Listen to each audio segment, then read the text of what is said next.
Bonjour à tous, je suis ravie de vous retrouver pour ce nouveau numéro du Samedi Politique. Cette semaine encore, nous observons l'actualité majeure de ces derniers temps. Évidemment, ce sont les discussions autour de la guerre en Ukraine. Alors, tandis que les négociations de paix avancent à petits pas, Emmanuel Macron, lui, semble s'enfoncer peu à peu. Face aux transformations mondiales, l'Europe se met hors jeu du fameux grand échiquier. Alors, retour sur une nouvelle séquence d'humiliation pour Emmanuel Macron. Mais avant toute chose, vous le savez, je compte sur vous pour le succès de cette émission. Alors pensez à doper le référencement de la plateforme YouTube avec ce petit pouce en l'air. Pensez à m'écrire juste en bas dans les commentaires et puis évidemment, relayez au maximum ce programme. À tout de suite.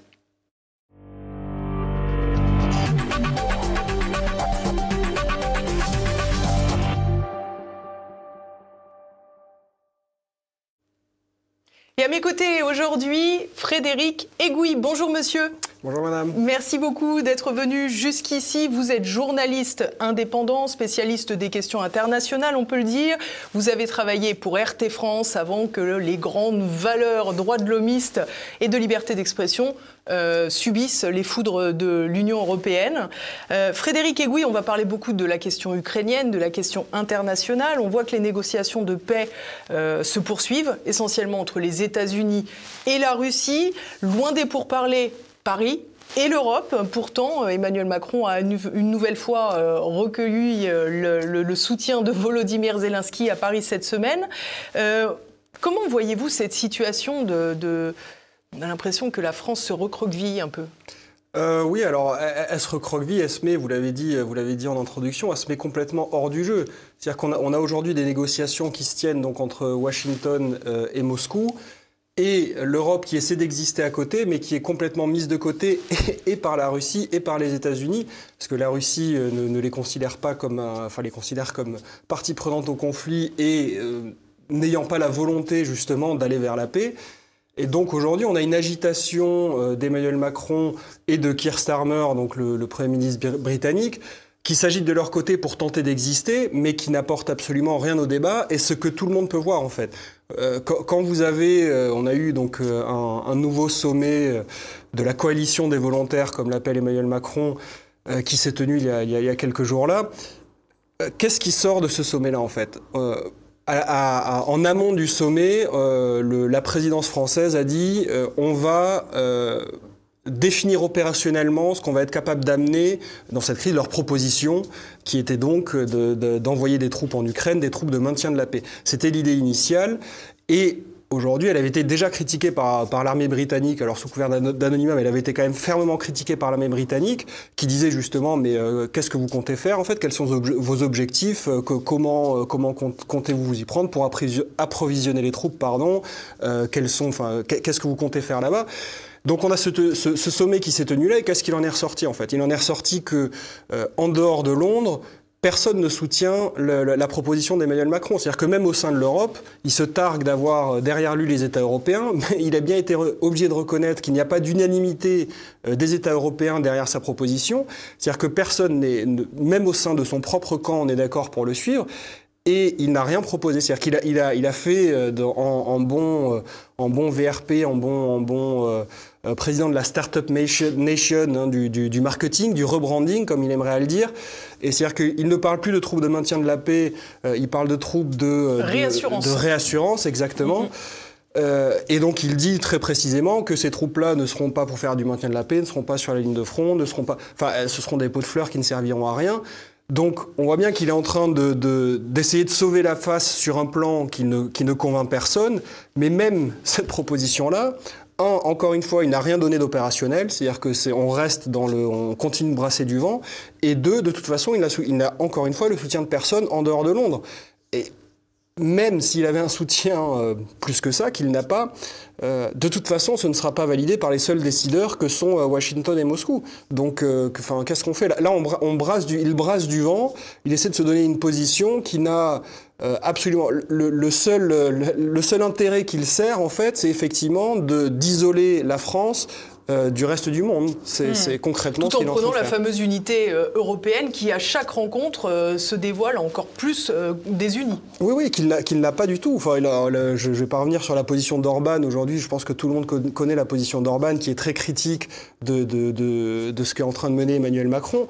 Mais même, vous voyez, au sein de ses alliés, on va dire, qui étaient un peu plus fiables jusqu'il n'y a pas si longtemps, vous avez Pedro Sanchez, le Premier ministre espagnol, qui aujourd'hui a dit on a besoin d'avoir une approche différente en fait de ce conflit-là. Et lui a même mis sacrément les pieds dans le plat parce qu'il a dit il veut passer outre Kaja Kallas, qui est donc la diplomate en chef de l'Union européenne, à qui par ailleurs personne ne parle. Hein. C'est-à-dire que les Américains ne lui parlent pas, les Russes ne lui parlent pas. Je ne sais pas de quoi elle est diplomate, mais bon, c'est son poste officiel, c'est un emploi fictif. Et donc ce Premier ministre espagnol, qui est poussé en fait par son aile gauche, qui est une coalition de gauche qui le tient au pouvoir, et son aile gauche qui fait un travail d'opposition que nous avons assez peu en France, et qui commence à dire que finalement les problématiques de l'Espagne sont pas les mêmes que les problématiques de l'Estonie, ce qui est évidemment logique. L'Europe méridionale n'a pas les mêmes problématiques que les États baltes, qui peuvent avoir un historique avec la Russie qui n'est pas le même. Et lui dit très franchement, bon ben voilà, qu'est-ce qu'on est en train de faire? Pourquoi? Est-ce que la menace russe est une menace pour l'Espagne? Bien sûr que non. Donc pourquoi est-ce qu'on veut continuer à dépenser des milliards et des milliards? Pourquoi on veut continuer de se mettre en position conflictuelle vis-à-vis de la Russie? Enfin, on a vraiment un délitement au sein de l'Europe. Il n'y a pas du tout d'unanimité, il n'y a pas du tout de position commune.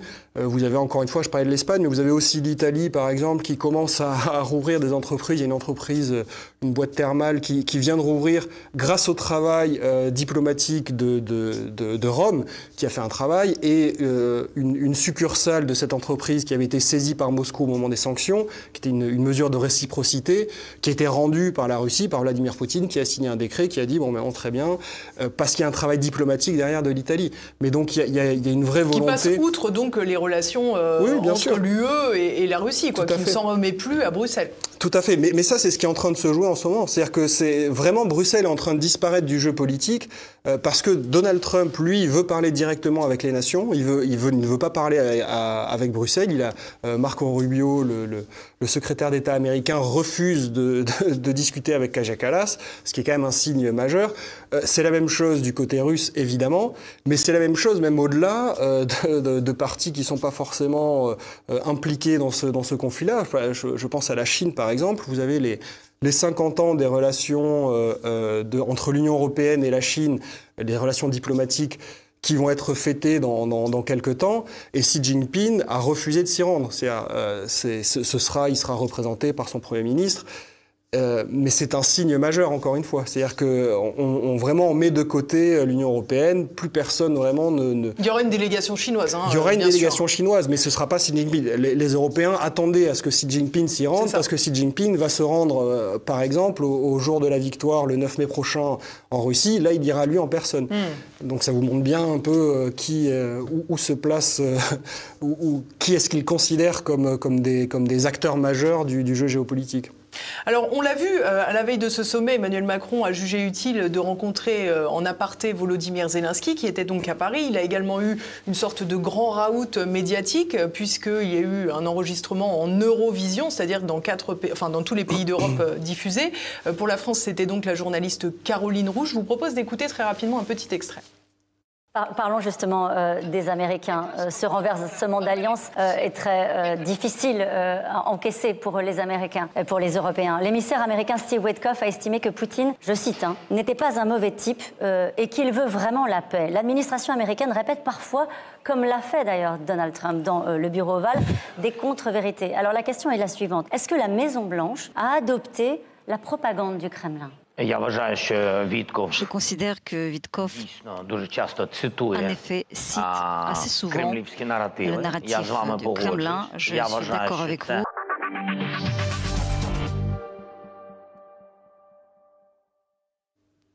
Alors, je ne sais pas si Steve Witkoff reprend les termes de Vladimir Poutine, mais en tous les cas, on a l'impression que Caroline Roux reprend les termes de Volodymyr Zelensky. Oui, ou on va dire de ce qu'était le pouvoir auquel nous sommes toujours vassalisés aujourd'hui, qui est un pouvoir qui a plus d'assises politiques, qui était, pour simplifier, on va dire l'ex-administration Biden, ou les néoconservateurs. On continue à être soumis à ce pouvoir-là, on continue à avoir la même logique-là. Effectivement,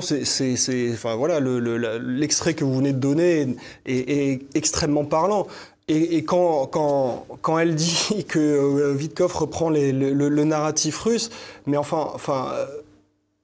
aujourd'hui, les Américains sont pragmatiques, en fait. C'est-à-dire ils essaient de véritablement régler le conflit. Pour véritablement régler le conflit, il faut sortir, en fait, du narratif otanien, qui, lui, est particulièrement mensonger et qui est une des causes principales de la guerre.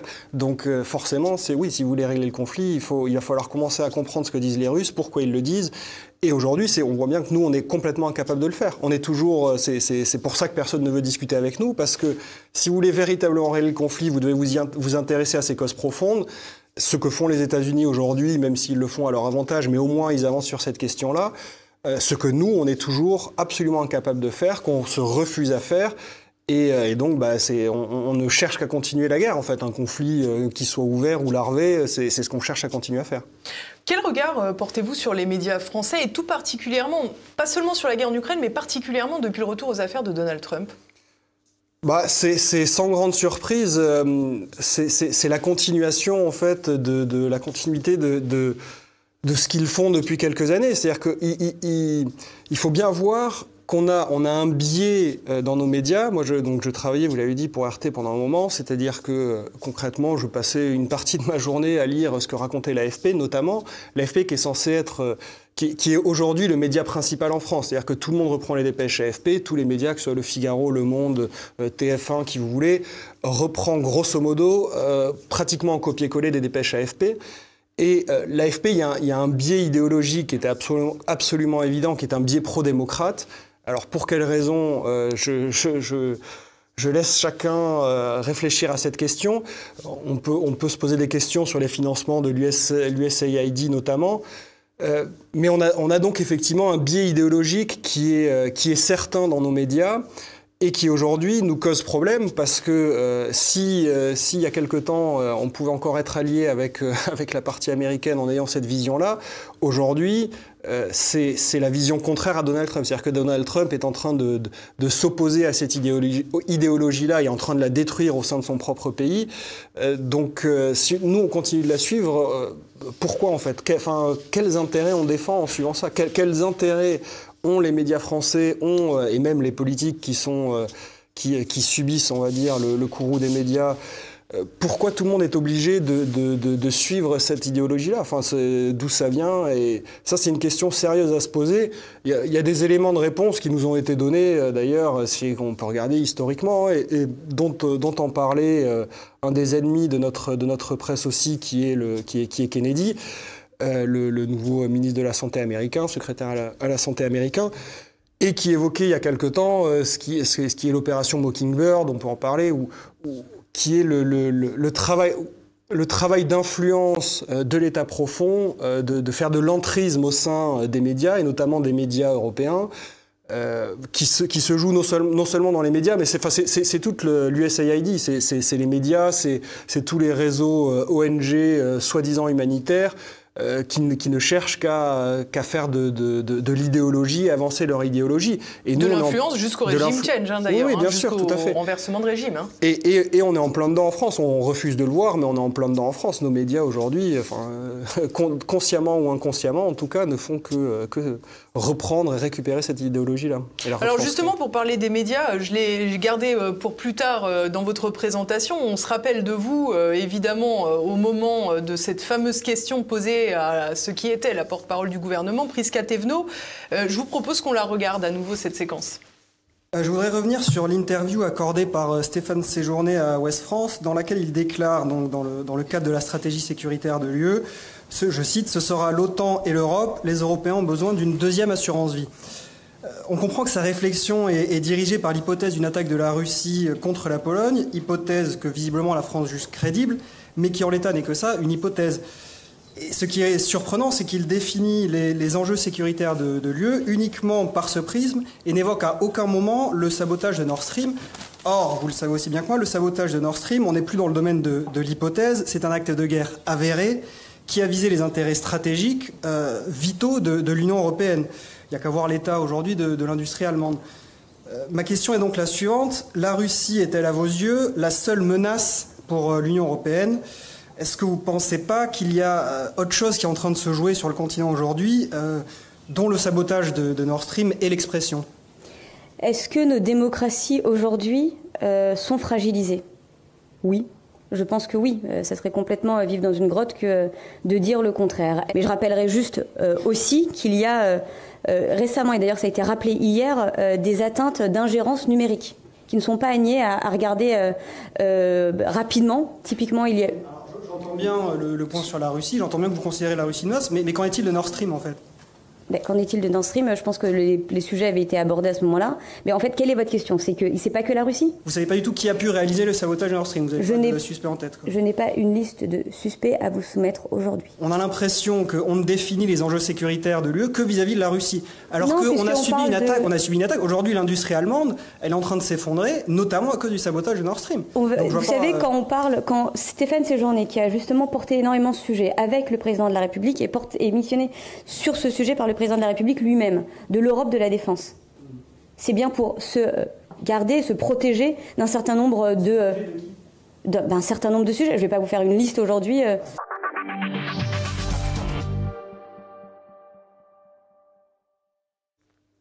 Bon, je crois que sans trahir de secret, depuis, c'est un peu plus difficile pour vous de travailler. Oui, donc je peux plus du tout travailler en fait. C'est-à-dire qu'aujourd'hui, concrètement, j'ai plus accès à l'Élysée. Je peux plus y aller. Donc moi, quand nos dirigeants nous parlent de liberté de la presse, ça me fait toujours doucement sourire parce que c'est la liberté de la presse des gens qui leur conviennent, quoi.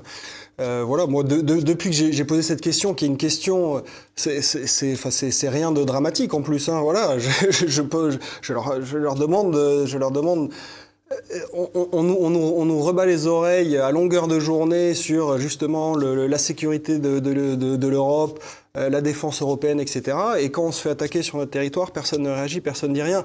Bon, il faut qu'on se pose les questions. Je me doutais bien de ne pas recevoir de réponse de notre cher porte-parole du gouvernement, mais il faut que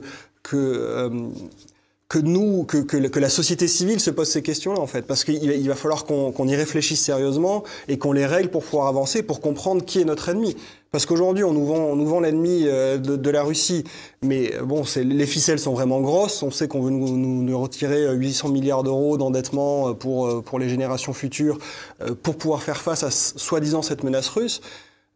Mais il y a une autre menace qui joue sur notre territoire. Enfin, voilà, on l'a vu aujourd'hui, on peut pas faire mieux que le sabotage de Nord Stream. Je vous rappelle qu'au moment du sabotage de Nord Stream, Ursula von der Leyen déclarait « On aura la réponse la plus forte qu'il soit ». Alors évidemment, à l'époque, il devait encore se dire qu'il pourrait faire passer ça sur le dos des Russes, ce qui évidemment est un non-sens absolu. Bien sûr.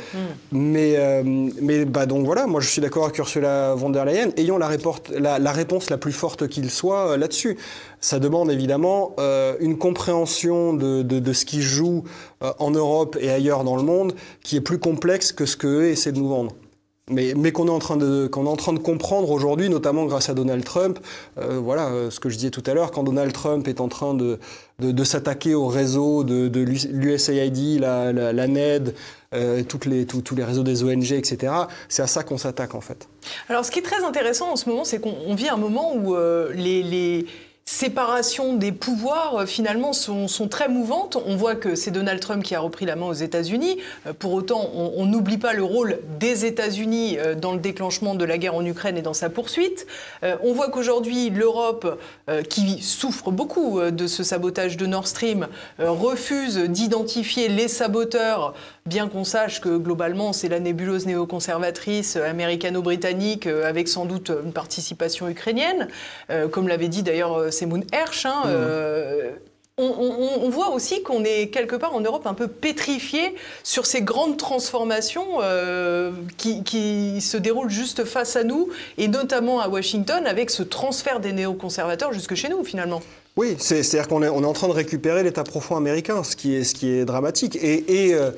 Ils s'en cachent pas tant que ça. Hein, que voilà, vous avez le Radio Free Europe aujourd'hui, qui était donc une radio qui a été fondée concrètement par la CIA pour donner la bonne parole dans les années 50 contre le bloc communiste, contre l'URSS, qui aujourd'hui est en train de perdre son financement de Washington et qui va récupérer le financement de l'Union européenne. C'est-à-dire qu'on va financer un média qui concrètement est fondé par la CIA, donc pour défendre les intérêts de l'État profond américain. Il y a effectivement l'assise politique qu'ils ont perdue aux États-Unis, ils sont en train de la récupérer en Europe. Est-ce que ça va marcher ? C'est une bonne question parce que la puissance, l'Europe reste un nain politique, elle n'intéresse pas grand monde. Donc voilà, ils ont pas beaucoup d'autres endroits où aller, mais en tout cas concrètement ils essaient d'aller ici et on le voit, ça se retranscrit avec les politiques qu'est en train de mener Ursula von der Leyen, qu'est en train de mener Emmanuel Macron, qu'est en train de mener Keir Starmer et le Canada aussi, qui désormais veut rentrer dans l'Europe pour certains. Ils essaient de faire ça, ils essaient de faire ce transfert-là. Je doute du succès de leur opération. On a ce sentiment même que finalement l'expression État profond américain est plus tout à fait appropriée en réalité, puisque c'est l'État profond néoconservateur, nomade, qui se déplace en fonction des enjeux de pouvoir. Oui, tout à fait. Il est mondialiste. Hein. Alors, américain, effectivement, c'est peut-être une facilité de langage, mais c'est vrai que c'était quand même Ça correspondait à une habitude auparavant. À une habitude et puis à une assise politique qui était très forte. C'est-à-dire que c'est eux qui menaient les politiques de cet État profond qui est effectivement davantage mondialiste. Et aujourd'hui, donc, qui est récupéré, dont Emmanuel Macron essaie de se faire le fer de lance, mais on n'a quand même pas la même puissance et économique et diplomatique aujourd'hui, parce qu'on n'a plus de diplomatie dans notre pays, et militaire que les États-Unis. Donc, on va pas faire peur à grand monde, quoi. Ce qui est amusant, c'est que cette fameuse coalition des volontaires, comme dirait notre ami Xavier Hofer, la base de la pédagogie, c'est la répétition. Je l'ai déjà dit la semaine dernière, mais je le répète.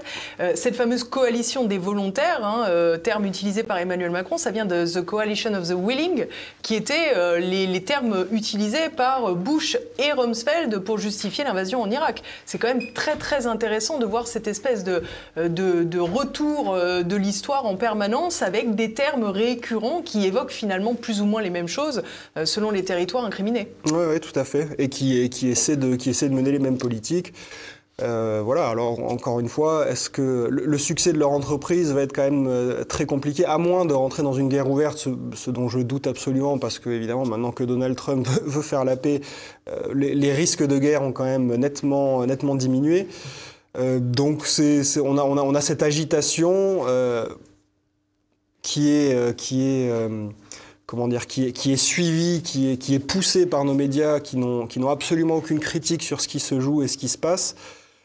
C'est ça qui est un peu triste aujourd'hui, c'est que vous pourriez avoir quand même, quand vous voyez l'agitation donc d'Emmanuel Macron, vous voyez ses répercussions partout dans le monde, c'est-à-dire que tout le monde considère aujourd'hui, non seulement il isole la France, mais il la ridiculise en fait. Et vous n'avez aucune critique de ça dans nos médias. C'est-à-dire que voilà, on reçoit Zelensky en grande pompe derrière la Tour Eiffel avec les paillettes et tout ce que vous voulez, et on continue à dire que c'est très bien parce qu'on est le camp du bien, on est là pour sauver le monde. Mais c'est d'un ridicule achevé en fait. Et c'est intéressant cette histoire aussi de lexique, parce que vous l'aviez dit tout à l'heure au sujet des troupes de sécurité qui sont devenues les troupes de réassurance. On voit la coalition des volontaires. On voit aussi que quand les vraies négociations, j'allais dire, de paix ont commencé, Emmanuel Macron, qui refusait le principe d'une trêve, a d'un seul coup dit qu'un cessez-le-feu, c'est ce que tout le monde voulait, etc. Alors que bon, il n'y a pas besoin d'être un grand clerc pour savoir que cessez-le-feu et trêve, globalement, c'est synonyme. C'est toujours amusant parce qu'on voit aussi dans les médias se mettre en branle un narratif qui reprend les termes officiels. Oui. Les médias aujourd'hui sont des porte-parole du gouvernement. Enfin, ils font plus du tout leur travail d'information.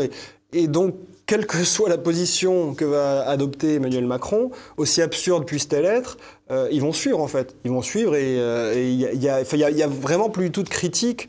Ce qui nous pose, alors qu'on est à un moment où justement on aurait besoin d'une critique vraiment profonde, nécessaire, d'une remise en question, parce que voilà, on a des enjeux majeurs, vraiment un tremblement de terre géopolitique qui est en train de se jouer. Et on passe complètement à côté, quoi. On est en train de passer complètement à côté de l'histoire parce qu'on a des médias qui ne font plus leur travail. Donc, voilà, c'est à vous de le faire, si vous voulez. Il faut prendre le relais pour le faire, pour pas qu'on soit complètement les laissés pour compte de l'histoire. ce qu'on est en train d'être aujourd'hui. Comment vous expliquez cette mise au pas? Parce qu'il y a des journalistes qui sont indéniablement convaincus de ce qu'ils racontent. Hein. Il ne faut pas penser qu'ils sont tous de mauvaise foi. Il y en a qui sont absolument convaincus, je pense, du narratif officiel. Mais il y a toute une partie qui se plie sans doute assez rapidement. Quel mécanisme voyez-vous dans tout cela? Écoutez, moi je pense que c'est déjà la manière qu'on a aujourd'hui de faire de l'information. Je le disais tout à l'heure, on fait plus vraiment un travail de journaliste. Aujourd'hui, dans tous les médias mainstream, c'est du copier-coller de l'AFP. Il y a assez peu de réflexion derrière. Et il y a un manque de travail, je pense,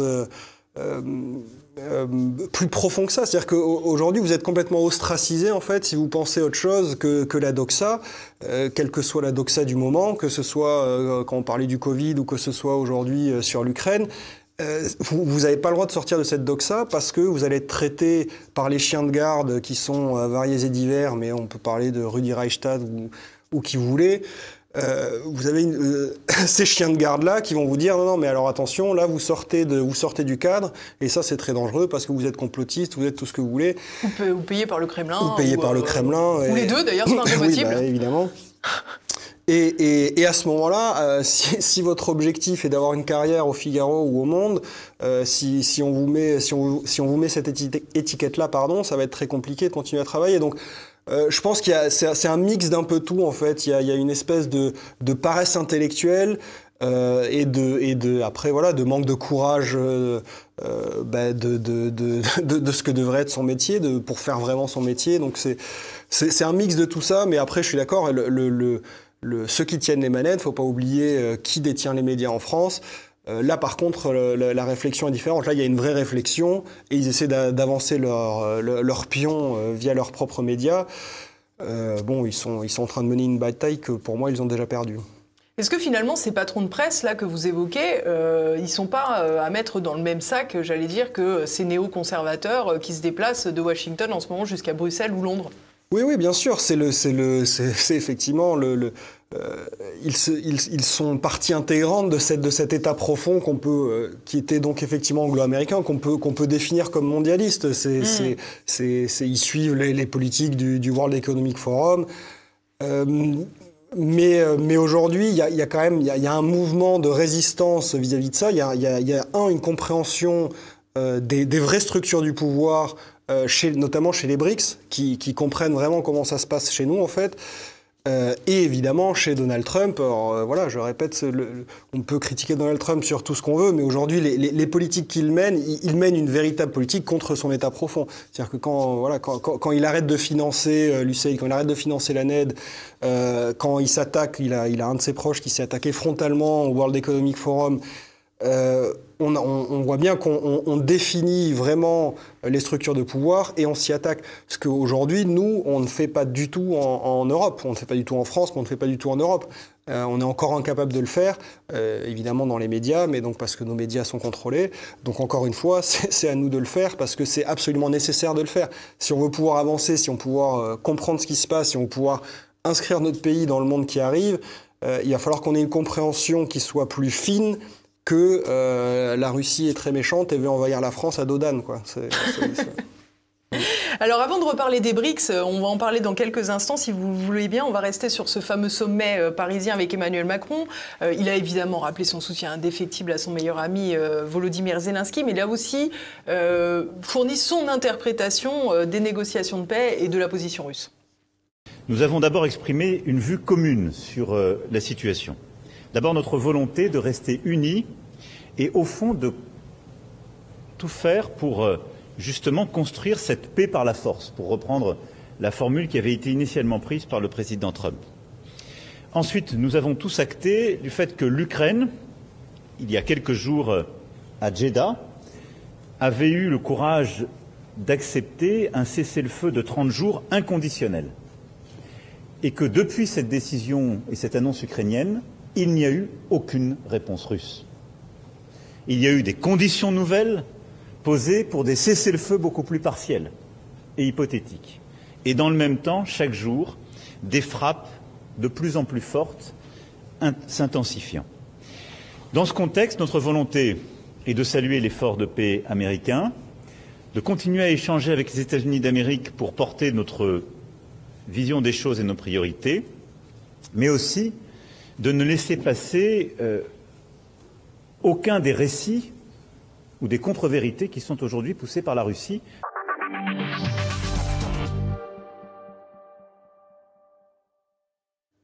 Bon, il y a beaucoup de choses à dire sur cet extrait, on pourrait presque faire l'exégèse. Bon, évidemment, ces attaques concernant les contre-vérités et le narratif russe, c'est amusant au vu de tout ce qui vient d'être dit juste avant par le président français. Oui, alors c'est plus qu'amusant parce que c'est un des fonds du problème. C'est un des fonds du problème. Aujourd'hui, on a une vision du conflit qui est vraiment absolument absurde. On reste sur vous parliez des mots, et les mots sont très importants, que l'expression qu'ils adorent employer, qui est une guerre d'agression non provoquée. À partir de là, si vous voulez, ça va être difficile de discuter parce que, évidemment, que ce n'est pas une guerre d'agression non provoquée. Ce que les États-Unis sont par ailleurs en train de reconnaître, on a la porte-parole de l'administration Trump qui a mis en cause très directement l'administration Biden dans le conflit. Donc c'est un changement fondamental de narratif, justement, et qui est évidemment beaucoup plus proche que la vérité. On va pas refaire l'histoire, mais enfin tout le monde a vu les accords de Minsk. On a quand même François Hollande qui publiquement, face caméra, a déclaré que les accords de Minsk, desquels la France et l'Allemagne étaient garantes, il ne comptait pas les respecter, il ne les utilisait que pour réarmer l'Ukraine, que pour attaquer la Russie. Donc... Pardon, je fais une parenthèse, mais c'est très intéressant parce que ce cessez-le-feu de 30 jours que proposait l'Ukraine, selon Macron avec courage, c'était également aussi dans l'espoir de pouvoir un peu réapprovisionner les troupes, ce qui était bien normal du point de vue ukrainien. Et accessoirement, il faut toujours rappeler que la critique à l'égard du pouvoir politique ukrainien n'est pas la critique du peuple ukrainien qui subit, à l'instar des soldats russes et à l'instar de beaucoup de civils, ce conflit des deux côtés, en fait. Bien sûr, tout à fait. Et puis le peuple ukrainien subit justement les décisions politiques, notamment de Boris Johnson, quand ils sont parvenus à la paix à Istanbul en 2022, qui lui aura dit de continuer la guerre. Enfin, on a une part de responsabilité là-dessus. Et bien sûr que ce sont les civils les civils et les militaires qui subissent ce conflit-là. C'est pas Emmanuel Macron et le reste. Mais pour revenir sur le cessez-le-feu, le principe des négociations, déjà, c'est de négocier. C'est-à-dire que quand il dit que la Russie n'a pas accepté le cessez-le-feu inconditionnel, on négocie, en fait, c'est le principe. Et sachant qu'en plus, évidemment, la Russie est en position de force sur le terrain. Ils ont repris Koursk. Donc, aujourd'hui, ils n'ont aucune raison d'avoir une position d'attente, on va dire. Mais sur le cessez-le-feu, il faut aussi noter, on a encore une fois une vision très parcellaire. C'est-à-dire qu'ils dénoncent la position russe, soit, mais on a quand même... la Russie et les États-Unis sont parvenus à un accord sur un cessez-le-feu sur les installations énergétiques qui était censé durer 30 jours. Et on a des attaques contre les installations énergétiques russes pratiquement quotidiennes aujourd'hui. Il y a des images, alors vous pouvez... Alors évidemment, l'Ukraine dit que c'est pareil, que la Russie frappe aussi ses installations énergétiques. Tout à fait. Mais nous, on ne dénonce que le fait russe. Et on a un aveuglement par rapport à ce que fait la réalité de ce qu'est aujourd'hui le régime ukrainien. Et ça va nous causer problème de toute façon très rapidement. Alors évidemment pas à nous, parce que de toute façon on n'est pas partie prenante aux négociations, on ne le sera pas. Mais aujourd'hui, il va y avoir quand même de sacrées questions à se poser sur qui vont mener ces négociations côté ukrainien. On a eu cette discussion qui a commencé à émerger côté américain, à parler de la légitimité de Zelensky et de la volonté d'organiser des élections. Oui, c'était ça la petite graine de Donald Trump quand il commençait à parler de dictateur en parlant de Zelensky, bien sûr. Parce qu'il n'a plus de mandat, c'est un président sans mandat. Alors vous pouvez toujours me dire qu'effectivement, constitutionnellement, il pouvait parce qu'il y avait la loi martiale. Il y a la loi martiale, absolument. Alors après, je vous ferai remarquer qu'il y a eu un premier vote à la Rada il y a quelques semaines là qui disait que justement, ça c'était discutable. Ils ont revoté 2 heures après et finalement, tout le monde est parvenu. Tout le monde est tombé d'accord pour dire qu'effectivement Zelensky avait le droit de garder le pouvoir. Bref, tout ça pour dire que on va quand même avoir un problème vis-à-vis du pouvoir ukrainien parce que, en tout cas côté russe, il y a vraiment la question de cette légitimité-là qui se pose, et elle se pose non pas par rapport à Zelensky lui-même, mais par rapport en fait à la pérennité de ces accords. C'est-à-dire que Vladimir Poutine va dire on connaît la façon de fonctionner du camp occidental. On a besoin d'assurance que la parole sera respectée. Pour que la parole soit respectée, il faut qu'il y ait un pouvoir légitime, parce que sinon, dans 20 ans, aussi bien, on pourra dire les documents qui ont été signés sont caducs. Donc ça, c'est une question absolument centrale. Et à mon avis, la façon aujourd'hui dont Zelensky mène sa barque, c'est-à-dire que quand il voit, vous avez vu effectivement l'interview, vous avez passé des extraits, qui critique en fait l'administration Trump, où il dit elle est un peu trop pro-russe, etc. S'il n'a pas le soutien de Donald Trump pour pouvoir mener ces négociations, ça va être très très compliqué. C'est-à-dire que là, il va falloir peut-être faire ce qu'a fait Poutine a lancé hier une première perche en disant on peut avoir les Nations Unies, organiser des élections sous l'égide des Nations Unies. Ce sera une forme de gouvernement transitoire, etc. Une forme de gouvernement transitoire qui après effectivement... Ce sera peut-être une des solutions envisagées. Et bon, enfin, encore une fois, voilà, pour revenir sur la position de Macron, on est totalement inexistant dans ces négociations-là, en fait. Donc il peut dire ce qu'il veut, s'agiter de la manière dont il veut.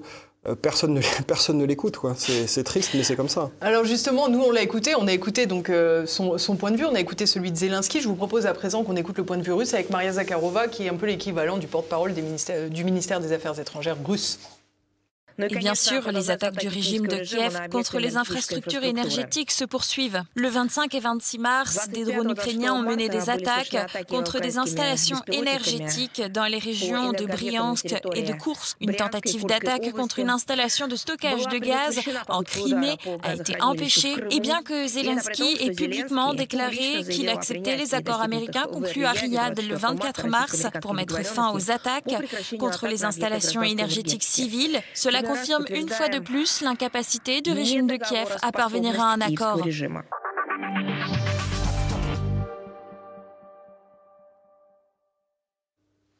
Voilà, c'est un peu le résumé de ce qu'on disait juste auparavant. Effectivement, il y a cette question de la légitimité de Volodymyr Zelensky. Et il y a peut-être aussi une question qui se pose dans un second temps, c'est que quand bien même une paix serait négociée, il y a une partie de l'entourage de Volodymyr Zelensky qui veut la guerre coûte que coûte, qui sait combien son poids autour de Zelensky et au sommet de l'État est conditionné à la durabilité, j'allais dire, de ce conflit.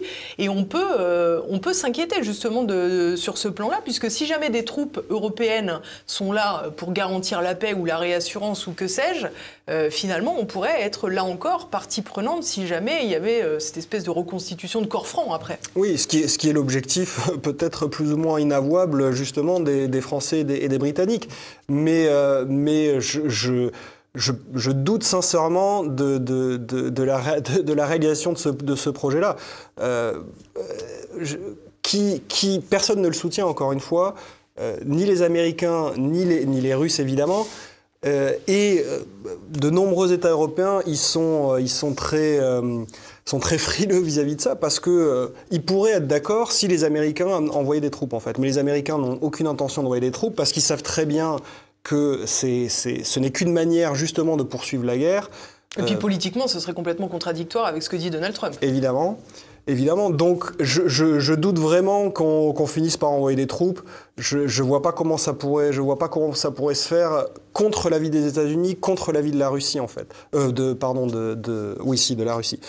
Donc je suis assez peu inquiet vis-à-vis de ça en fait. Je vois bien qu'effectivement c'est l'objectif des Britanniques, des Français, mais aujourd'hui ils n'ont pas du tout les cartes en main, quoi.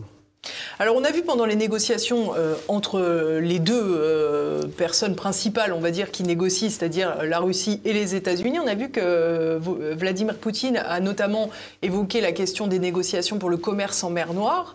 Il a aussi évoqué, dès ces derniers jours, l'hypothèse de la levée des sanctions économiques. Alors c'est toujours amusant de rappeler que les États-Unis, les sanctions économiques sont plutôt modérées, puisqu'il y a notamment le commerce d'uranium, etc., qui a toujours été maintenu. La France et l'Union européenne, elles, bien entendu, ont été les meilleurs élèves en ce qui concerne les sanctions européennes. Et Emmanuel Macron y tient, puisque dans la lignée de Bruno Le Maire, on veut toujours mettre l'économie russe à genoux, et donc on ne veut pas les lever. Je vous propose qu'on l'écoute. En termes de soutien de court terme à l'Ukraine, nous avons aussi acté de manière unanime le fait que le temps n'était pas à la levée des sanctions, quelle qu'elle soit. Et il ne saurait y avoir une politique de levée des sanctions avant que la paix soit clairement établie. Nous avons donc pour intention de maintenir la pression économique, en particulier sur les flottes fantômes, sur aussi certaines capacités industrielles. Nous allons continuer à nous mobiliser sur ce point.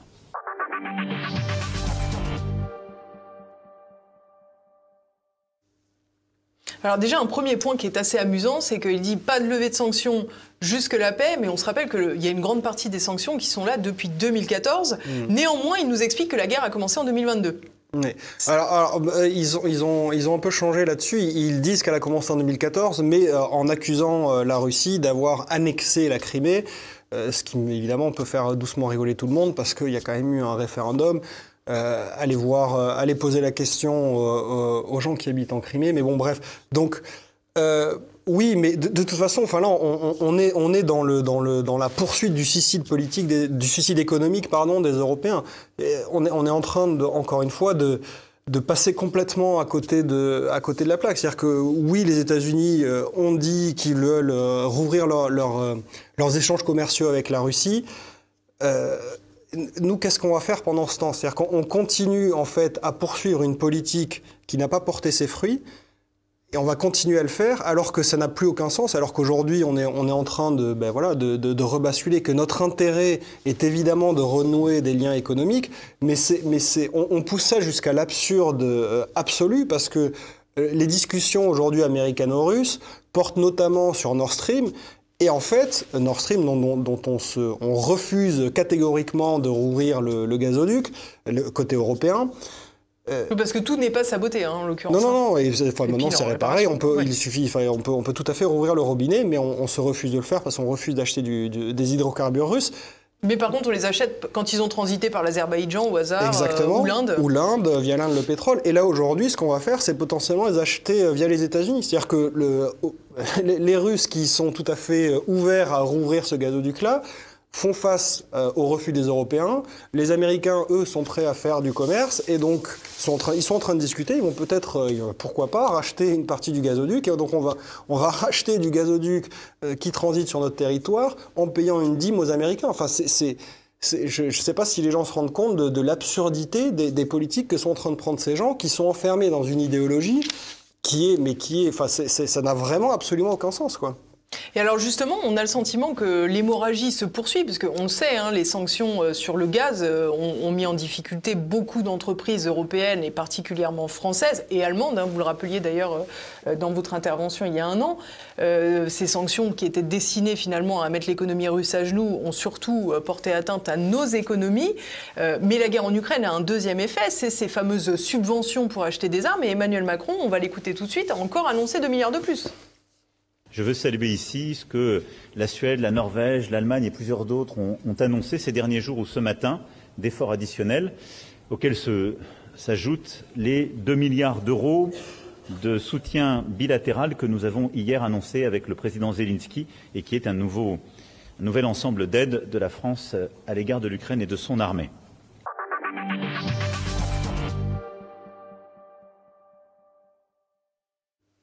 C'est vraiment sans fin. On a l'impression qu'on avait les Shadocks qui pompaient et puis lui, il creuse. Oui, voilà, il creuse et on est à 3 400 milliards de dettes.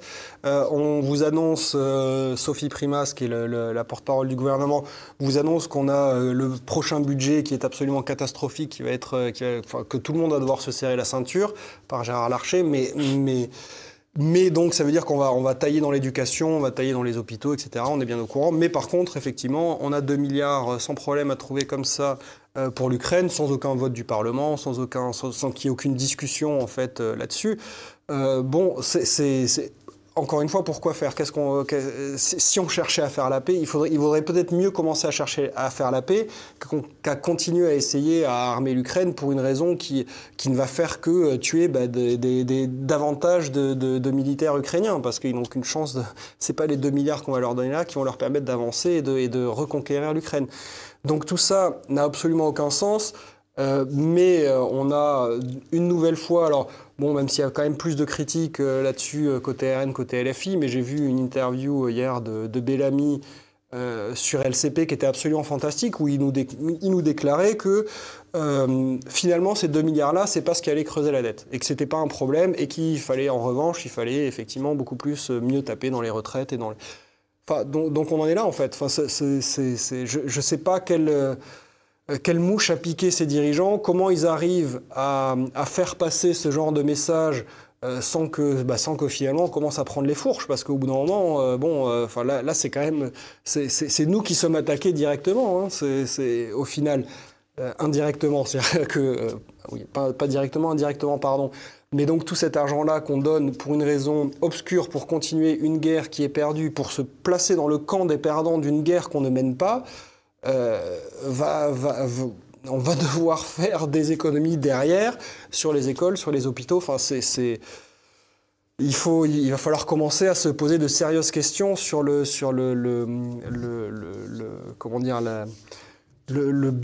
bien fondé de ce genre de décision-là, quoi. Et alors justement, comment vous voyez l'avenir? Puisque le journalisme, on a l'impression qu'il est un peu... j'allais dire, bloqué à l'Élysée, finalement, comme un porte-parole, comme vous l'avez dit tout à l'heure. On a l'impression que le pouvoir politique, lui, est obnubilé par la nécessité de récupérer les derniers néoconservateurs qui restent sur le globe terrestre.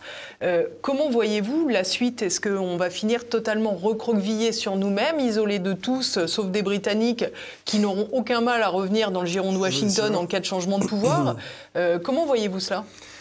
Moi, je pense que, il va falloir qu'on ait une prise de conscience collective, quoi. Il va falloir qu'on l'ait et qu'on l'ait assez rapidement, parce que là, aujourd'hui, c'est sûr qu'on est en train de disparaître. On est en train de disparaître, vous l'avez très bien dit, au profit d'intérêts qui historiquement étaient quand même loin d'être les nôtres. Notre pays a une histoire qui n'est pas celle des néoconservateurs. Donc il faut aujourd'hui qu'on sorte de leurs griffes. Pour sortir de leurs griffes, c'est sûr que ce ne sera pas par les médias, ce sera par la presse alternative. Il faut s'inspirer de ce que font les Américains de bien, ils font quelques trucs de bien. Et ce qui est notamment la capacité qu'a eu leur presse alternative à finalement remplacer la presse mainstream. Aujourd'hui, l'élection de Donald Trump, elle doit beaucoup à la presse alternative, elle doit beaucoup aux médias qui sont pas CNN, mais qui sont pas non plus Fox News, c'est des podcasts comme Joe Rogan, c'est beaucoup d'autres médias. Il faut qu'on nourrisse cet écosystème-là pour pouvoir nourrir derrière notre réflexion collective et pour pouvoir arriver à créer quelque chose de différent et à se sortir effectivement des griffes des néoconservateurs dans lesquelles on se met, et ce qui n'a vraiment plus aucun sens aujourd'hui. En octobre dernier, vous vous étiez aussi fait remarquer en allant au Forum international des BRICS à Kazan, en Russie. Donc, vous parliez de cet événement comme le Big Bang des relations internationales. On peut dire que les Big Bang s'enchaînent finalement. Oui, on est dans une période, très très active au niveau des relations internationales. Et voilà, on le voit effectivement avec Donald Trump. On est du côté des BRICS, c'est un travail donc de longue haleine qui aujourd'hui est en train de porter ses fruits de façon éclatante en fait. On voit que le modèle qu'il présente, qui est le modèle multipolaire, c'est-à-dire qui s'oppose à l'unipolarité du monde occidental qui jusqu'à présent dominait le monde, dominait les instances de gouvernance mondiale, dominait l'ONU, le Conseil de sécurité de l'ONU. Et aujourd'hui, il y a vraiment une bascule qui est en train de se jouer. Les BRICS sont en train d'y travailler, ils travaillent depuis longtemps et sont en train de réussir cette entreprise-là. Mais il faut bien voir que les États-Unis, à leur manière, sont en train de s'inscrire dans cette multipolarité. C'est-à-dire que Donald Trump est en train, quand il dit justement, à contrario d'Emmanuel Macron et de Bruxelles, quand il dit il faut renouer un contact avec la Russie, il faut renouer économiquement, il faut renouer diplomatiquement, il faut renouer culturellement avec la Russie, tout ça montre ça fait partie en fait de cette volonté d'inscrire les États-Unis dans un monde qui est différent, qui sera différent de celui qui existe jusqu'à présent. Et ce qu'aujourd'hui, on est toujours, nous, incapables de faire, c'est d'exister dans ce nouveau monde, finalement. C'est de prendre notre place dans ce nouveau monde, c'est d'accepter que ce nouveau monde existe. Aujourd'hui, on n'accepte pas que ce nouveau monde existe, et on est encore à se dire qu'on va dominer, on va apporter la bonne parole. On a encore Emmanuel Macron, je pense, croit encore quand il dit qu'on est là pour défendre la démocratie ukrainienne et qu'on est concrètement le camp du bien face à la méchante Russie. Je pense qu'il y croit encore peut-être sincèrement, mais plus personne n'y croit dans le reste de la planète. Et même les États-Unis n'y croient plus. Même, alors, ils n'ont pas, en tout cas, ils évoluent sur cette vision-là. Donc il va falloir qu'on prenne le pas, parce qu'on va pas s'ostraciser totalement par rapport au reste du monde. Le reste du monde, lui, il avance pendant ce temps, et il avance vers ce modèle-là, en fait. Merci beaucoup Frédéric Egui d'être venu voir le Samedi politique. Merci à tous de nous avoir suivis. J'espère que cette émission vous a plu. J'espère que vous avez déjà pris une seconde. Sinon, il n'est pas trop tard pour cliquer sur le pouce en l'air, pour doper le référencement. Écrivez-moi aussi dans les commentaires. Vous le savez, chaque semaine, je vous réponds. Je vous dis à la semaine prochaine. En attendant, portez-vous bien. À bientôt.